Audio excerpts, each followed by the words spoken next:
Magandang hapon sa ating lahat. Ako nga pala si Chef Rico Paulo F. Sanggalang, ang inyong kapartner sa kusina ngayong hapon.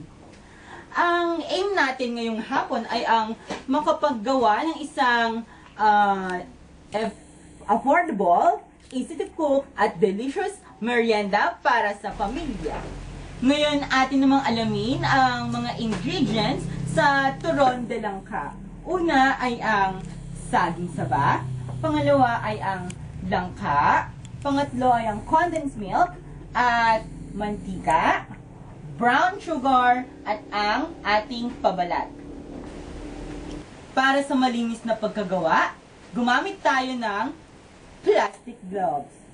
Una, bago ako gumawa ng ating saging at ibalot sa ating pabalat, ating munang ipainit ang ating mantika sa kawali.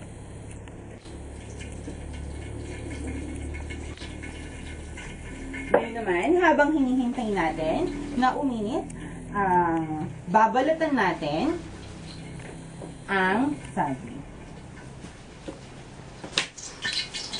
Matapos nating balatin, atin namang huwain ng dalawa ang saging.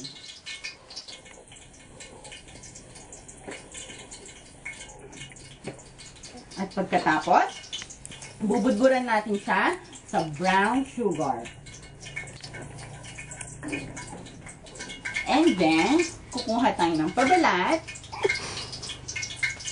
Ilalagay natin ang saging at ang langka.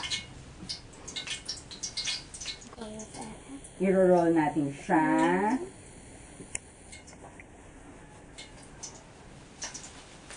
Yan. Matapos i-roll, pwede na natin siyang iprito. Matapos nating i-roll, ating naman ngayong iprito ang mga nabalot ng saging.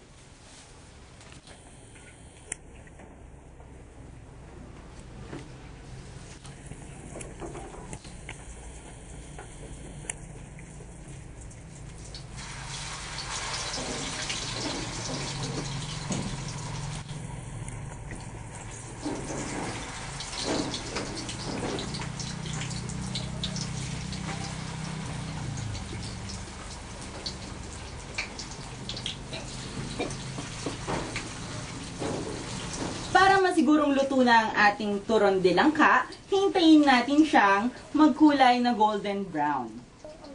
Heto na ang ating turon de langka.